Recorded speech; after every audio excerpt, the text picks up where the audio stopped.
हमने विस्कोसिटी देखा था, ये सभी प्रॉपर्टी चलेंगी, है ना।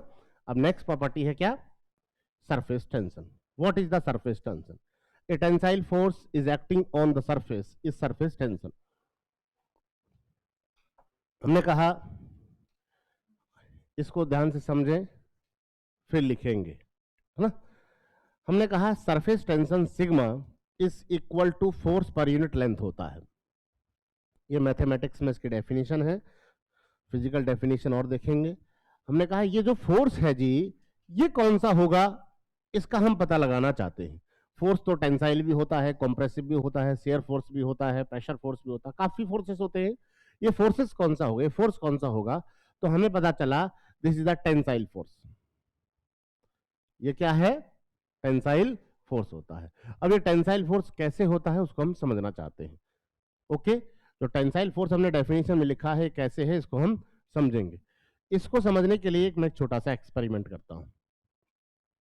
मैंने एक बकेट लिया, इस बकेट के अंदर मैंने लिक्विड फिल कर लिया। इस बकेट के अंदर हमने लिक्विड फिल कर लिया है। यहां पर लिक्विड भरा हुआ है जी।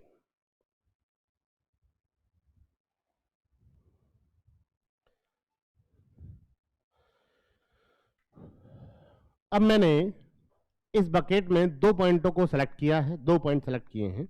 एक तो है पॉइंट नंबर ये, जिसको मैंने ए नाम दिया है, और ये है पॉइंट बी, जिसको हमने बी नाम दिया है।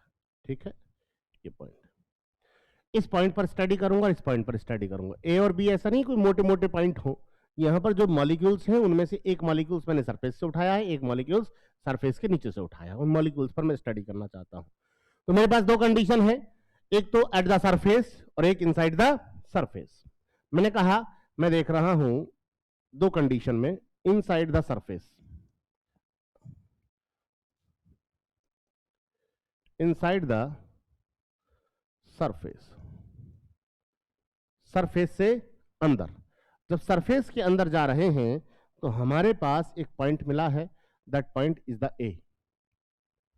ये पॉइंट मिला है, ठीक है जी।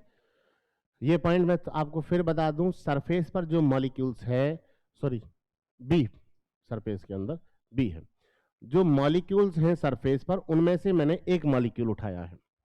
सरफेस के अंदर जो मॉलिक्यूल्स हैं उनमें से मैंने एक मॉलिक्यूल उठाया, ऐसा नहीं है मोटे मोटे कुछ अलग हो जुगाड़ वहां पर, कुछ नहीं है ना, एक मॉलिक्यूल उठाया है। मैंने कहा इस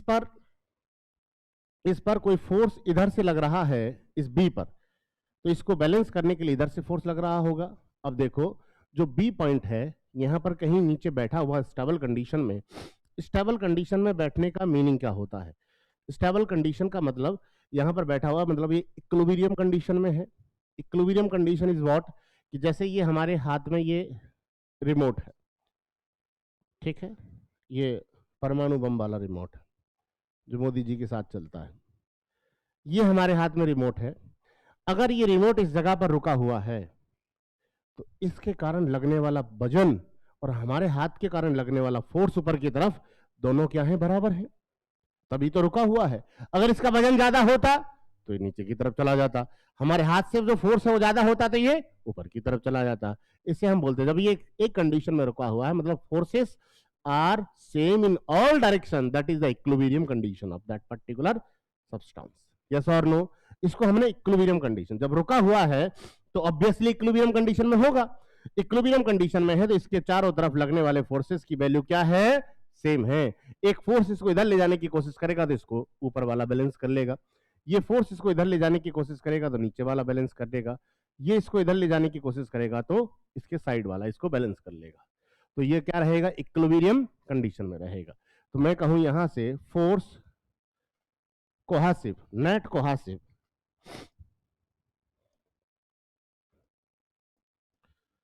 नेट कोहेसिव इक्वल टू 0।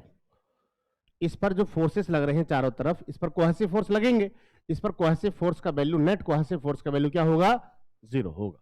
ठीक है जी। दूसरा मेरे पास पॉइंट क्या है, दूसरा हमारे पास पॉइंट क्या है, इन एट द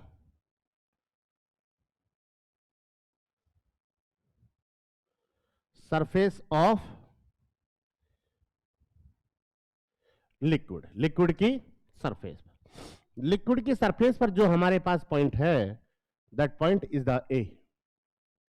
इस पॉइंट को अगर हम समझना चाहें तो यहां से कोई फोर्स लगेगा तो इसको बैलेंस करने के लिए यहां से फोर्स पैदा हो जाएगा, लेकिन जब नीचे की तरफ इसको खींचना चाह रहा है तो ऊपर की तरफ हमें फोर्स नहीं मिलेगा, क्योंकि ऊपर एटमॉस्फेयर चेंज हुआ है, फ्लूइड चेंज हुआ है, ऊपर अब एयर आ गया है, यस और नो।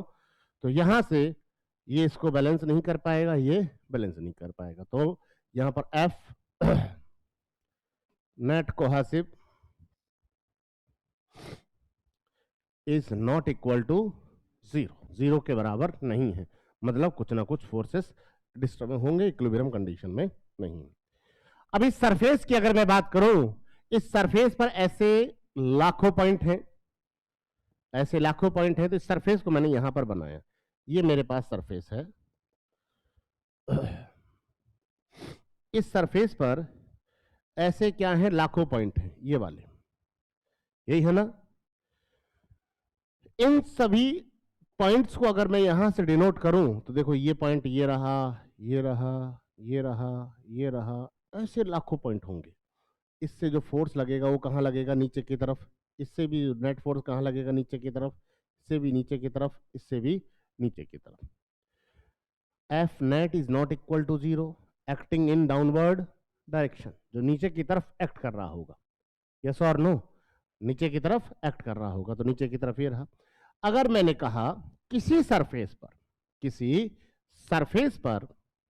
लगातार नीचे की तरफ फोर्स लग रहा है, किसी सरफेस पर लगातार नीचे की तरफ फोर्स लग रहा है, तो उस सरफेस का ये जो सरफेस है, ये फ्लैट सरफेस है, ये हॉरिजॉन्टल ना होकर कुछ कर्व्ड हो जाएगी, यस और नो, क्या होगी, कुछ कर्व हो जाएगी। तो ये सरफेस हमारा इस तरह से हमें मिला है बिकॉज ऑफ सरफेस टेंशन। क्यों, क्योंकि यहां से नेट कोहेसिव फोर्स नीचे की तरफ लग रहा है, यहां से भी नीचे की तरफ, हर पॉइंट से नीचे की तरफ लग रहा है, तो हमें ये सरफेस क्या मिलेगी, कर्व मिलेगी, because of net cohesive force. ये कहां लग रहा है, नीचे की तरफ, कहां लग रहा है, नीचे की तरफ। मैं इसको लिख सकता हूं downward direction,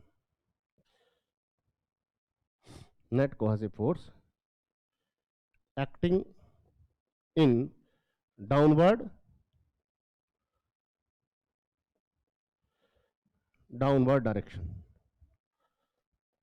acting in downward direction, ये नीचे की तरफ लग रहा है। कोई समस्या, ये हमारे पास कहानी हो गई किसकी, नेट कोहेसिव फोर्स की।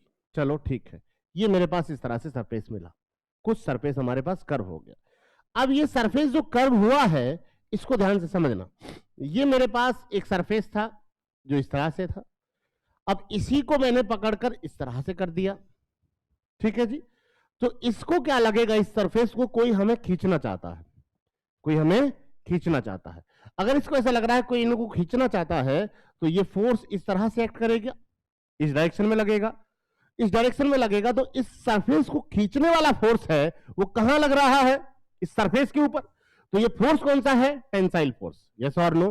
बाहर खींचने वाला फोर्स कौन सा होता है, टेंसाइल फोर्स, और कहां लग रहा है वो, सरफेस पर। That's why the topic is known as the surface tension, yes और नो। इसको हम क्या बोलते हैं, सरफेस टेंशन। किसी सरफेस पर फोर्स लग रहा है उसको हमने क्या बोल दिया, सरफेस टेंशन और टेंसाइल फोर्स। अब सरफेस टेंशन की हम और देखना चाहते हैं इसके बारे में कि सरफेस टेंशन का मैथमेटिक अगर मॉडल में देखूं, मैथमेटिक कंडीशन देखूं, वो क्या होगी, surface tension sigma is equal to force per unit length. Length का मतलब सरफेस, यस और नो, लेंथ का मतलब क्या है, सरफेस, और फोर्स का मतलब क्या हो जाएगा, ये टेंसाइल फोर्स। फोर्स का मतलब क्या हो गया, टेंसाइल फोर्स, और ये लेंथ का मतलब क्या है, सरफेस। कोई समस्या जी, किसी सरफेस पर क्या लग रहा है, फोर्स लग रहा है, टेंसाइल फोर्स, उसको हमने क्या बोला, सरफेस टेंशन। इसका यूनिट अगर मैं देखूं, यूनिट क्या हो जाएगा, यूनिट हो जाएगा इसका newton per metre, this is the SI unit.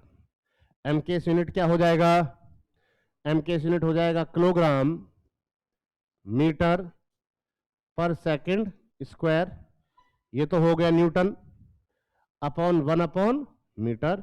तो हमारे पास क्या हो जाएगा, हमारे पास क्या हो जाएगा, किलोग्राम पर सेकंड स्क्वायर। क्यों?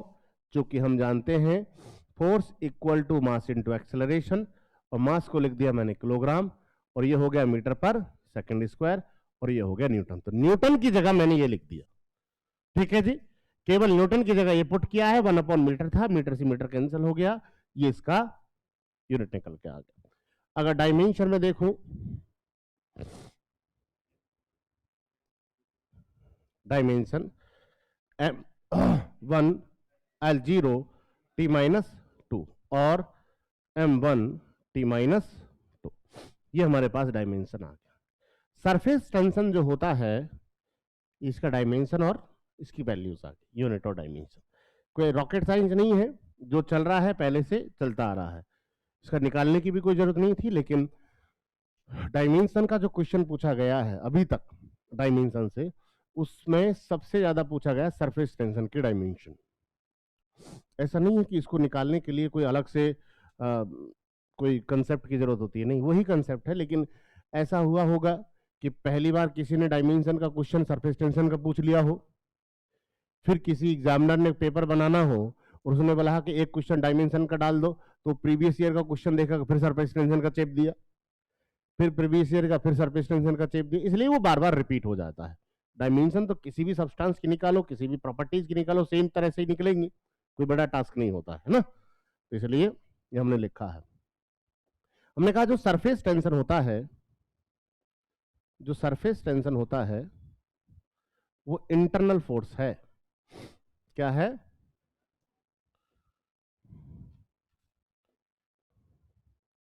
इंटरनल फोर्स होता है।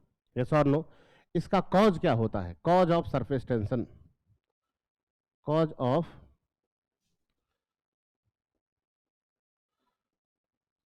सरफेस टेंशन क्या है? Cohesive force.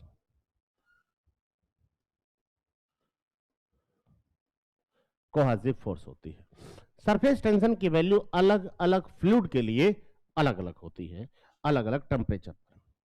हमने कहा surface tension of H2 at 20 degree centigrade, लगभग 20 डिग्री पर, है ना। सरफेस टेंशन मतलब रूम टेम्परेचर पर हम बात कर रहे हैं। H2 के लिए सरफेस टेंशन होती है 0.073 न्यूटन पर मीटर। या फिर एक बार एग्जामिनर ने पूछ लिया था, ये 1 न्यूटन का कौन सा भाग होती है? This is the 1/15 part of 1 Newton, 1 Newton का 1/15 पार्ट। और surface tension of Hg mercury 0.48 Newton per metre. ये किसके लिए होता है? मरकरी के लिए। फिक्स वैल्यूज हैं, फिक्स टेम्परेचर पर। जैसे जैसे टेम्परेचर चेंज करता है, सरफेस टेंशन की वैल्यू भी चेंज करती है। प्रेशर का सरफेस टेंशन की वैल्यू पर कोई इफेक्ट नहीं होता है। As temperature is increase, surface tension is decrease, value of surface tension is decrease. जैसे जैसे टेम्परेचर चेंज होगा, जैसे जैसे टेम्परेचर चेंज होगा, सरफेस टेंशन की वैल्यू चेंज करेगी। यस और नो? टेम्परेचर इंक्रीज करने पर सरफेस टेंशन डिक्रीज होता है, टेम्परेचर डिक्रीज करने पर सरफेस टेंशन इंक्रीज होता है। यस और नो? प्रेशर का सरफेस टेंशन पर कोई इफेक्ट नहीं होता। कोई समस्या? तो हमारे पास ये टॉपिक है क्या? Surface tension. नोट करना स्टार्ट करें।